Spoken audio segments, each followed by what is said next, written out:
Bismillahirrahmanirrahim.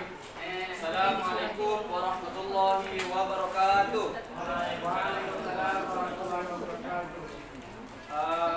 Alhamdulillah Rabbil Alamin.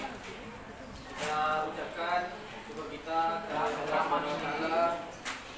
Alhamdulillah bisa bertemu dengan kita di sekolah semuanya kita ini dalam rangka kegiatan belajar dan mengajar.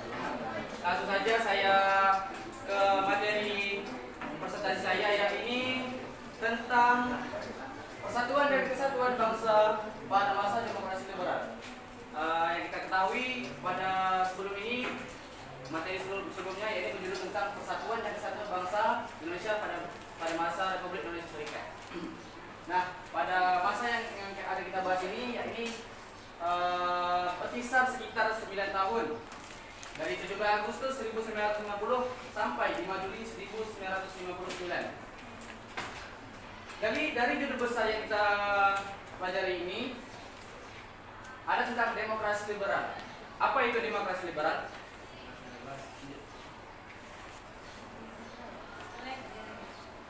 Oke, demokrasi liberal. Demokrasi liberal pengertiannya ialah sistem politik yang menganut kebebasan individu. Secara konstitusional, ini dapat diartikan sebagai hak individu dari kekuasaan pemerintah.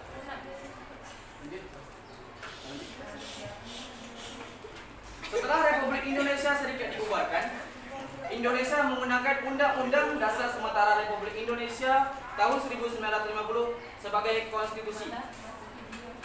Tercetus sebuah pertanyaan, apakah itu konstitusi?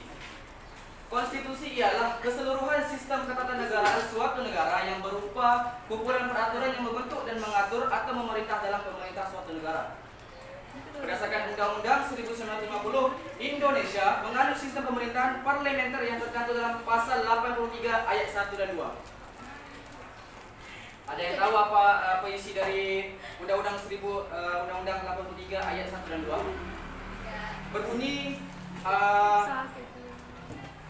ayat 1 ini berbunyi, yaitu Republik Indonesia yang merdeka dan berdaulat ialah suatu negara hukum yang demokratis dan berbentuk kesatuan. Ayat 2 berbunyi, kedaulatan Republik Indonesia adalah di tangan rakyat dan dilakukan oleh pemerintah bersama-sama dengan Dewan Perwakilan Rakyat. Hal ini menunjukkan bahwa pihak yang bertanggung jawab atas kebijakan pemerintah adalah para menteri-menteri kepada DPR. Presiden menjabat sebagai kepala negara dan bagian dari pemerintahan. Tetapi tentang tanggung jawab pemerintah tetap dipegang oleh Perdana Menteri. Menurut ketentuan pasal 44 Undang-Undang 1950, lembaga terdiri dari 5. Yang pertama ada presiden, kedua ada menteri-menteri, yang ketiga ada Dewan Perwakilan Rakyat atau DPR, yang keempat ada MA atau Mahkamah Agung, yang kelima ada Dewan Pengawas Keuangan atau DPK. Saya jelaskan satu persatu.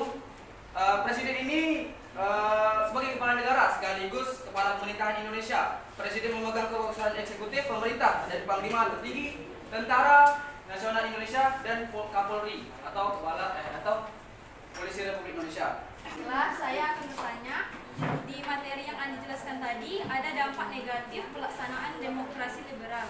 Pertanyaannya yaitu, bagaimana cara mengatasi banyaknya kebijakan jangka panjang pemerintah yang tidak terlaksana dikarenakan masa jabatan yang pendek.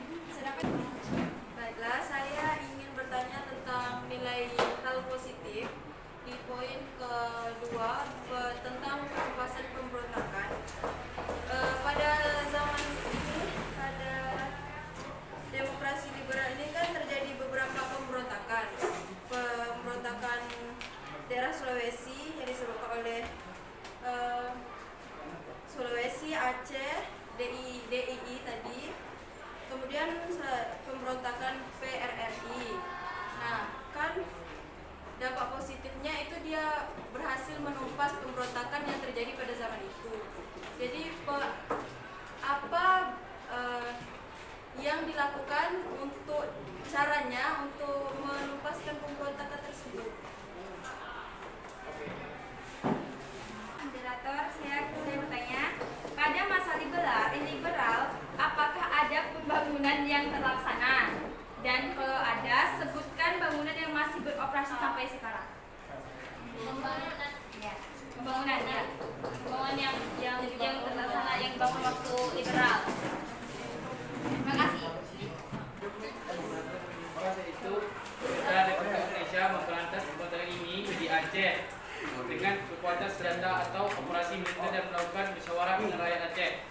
sehingga pada tanggal 17 sampai 28 Desember 1962 diselenggarakan musyawarah perwakilan rakyat Aceh dan memulai musyawarah tersebut berhasil dicapai penyelesaian secara damai. Sesi tanya jawab sudah selesai, maka kita akan belajar tentang persatuan dan kesatuan bangsa pada masa demokrasi liberal. Pada masa ini berjalan selama 9 tahun pada tanggal 17 Agustus 1950 sampai dengan 5 Juli 1959. Pada periode ini terjadi beberapa gerakan. Yang pertama itu Gerakan Darul Islam (DI) dan Tentara Islam Indonesia (TII). Yang selanjutnya itu terjadinya pemberontakan PRRI Pemersta.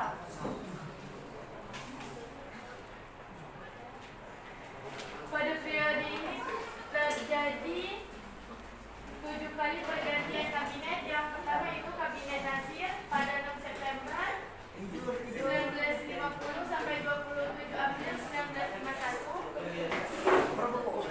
Yang kedua yaitu Kabinet Sudirman 27 April 1951 sampai 3 April 1952.